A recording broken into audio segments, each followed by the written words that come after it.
78 micro. Voilà. Conformément à l'article 78 du règlement intérieur, j'ai soumis une explication sommaire de vote pour revenir un peu sur le sens et la signification du vote, de notre vote pour et du groupe parlementaire PASTEF les Patriotes. Et ainsi, nous constatons que ce vote pour dépasse le cadre du groupe parlementaire, puisque le groupe parlementaire est constitué de 130 députés et nous avons un vote qui dépasse largement les 130 députés. Je constate avec plaisir qu'aucun député n'a voté contre le projet de loi de finances. Il y a eu bien sûr quelques abstentions de circonstances, c'est normal.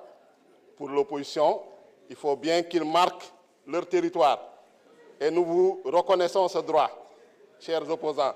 Même si, en commission, la plupart d'entre vous avaient voté pour le projet de loi. Mais bon, comme on est devant les caméras, il faut maintenir l'illusion d'une divergence, il faut maintenir l'illusion des désaccords qui ne sont qu'artificiels et superficiels. Mais profondément, je pense que vous êtes favorable à ce projet de loi et les débats en commission l'ont démontré. Et nous nous en félicitons.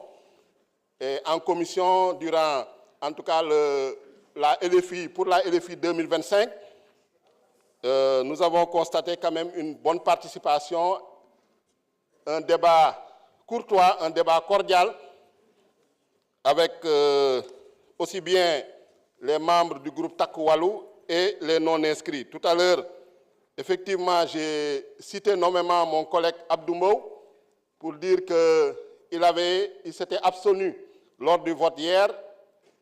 C'est une erreur, je m'en excuse. Tu ne t'es pas abstenu, il ne s'est pas abstenu, il était absent. Comme d'habitude, il n'était pas là.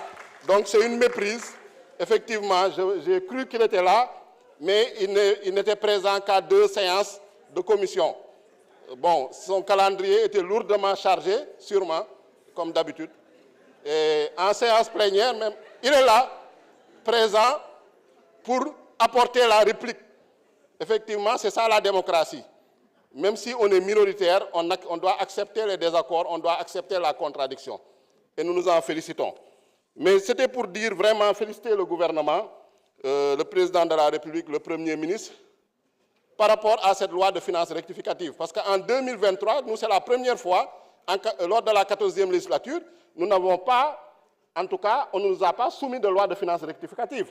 Pourtant, les conditions qui nécessitent la loi de finances rectificative étaient réunies. Par exemple, l'équilibre budgétaire ou financier avait été bouleversé, les recettes avaient augmenté ou diminué de manière substantielle par rapport aux prévisions de la loi de finances initiale. Par exemple, on escomptait des recettes par rapport aux hydrocarbures, notamment l'exploitation du pétrole et du gaz. Ces recettes-là avaient été retardées au vu du retard du démarrage de l'exploitation du pétrole et du gaz. Malheureusement, à cette époque-là, on n'avait pas, en tout cas, ce respect de la loi organique relative aux lois de finances, qu'on dénonçait régulièrement par rapport au manque de sincérité, en tout cas, ce respect également de la loi portant code de transparence dans la gestion des finances publiques, qui, comme l'a rappelé le ministre des Finances, en son article 1.7, c'est une loi 2012-22, exige du gouvernement, d'un nouveau président, quand il est installé, de faire une revue des finances publiques.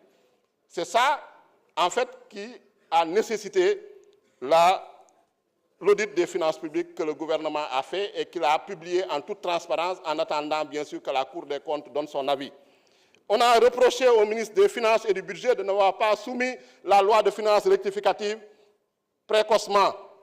Mais le ministre des Finances et du Budget, je vous rappelle, s'était présenté pour le débat d'orientation budgétaire. Il avait été chassé comme un malpropre à l'époque par Abdoumbo et son groupe parlementaire. Donc, en violation de l'article 3 du règlement intérieur.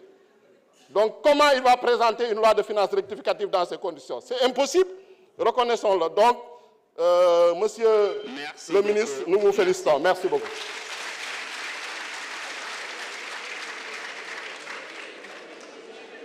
Merci beaucoup.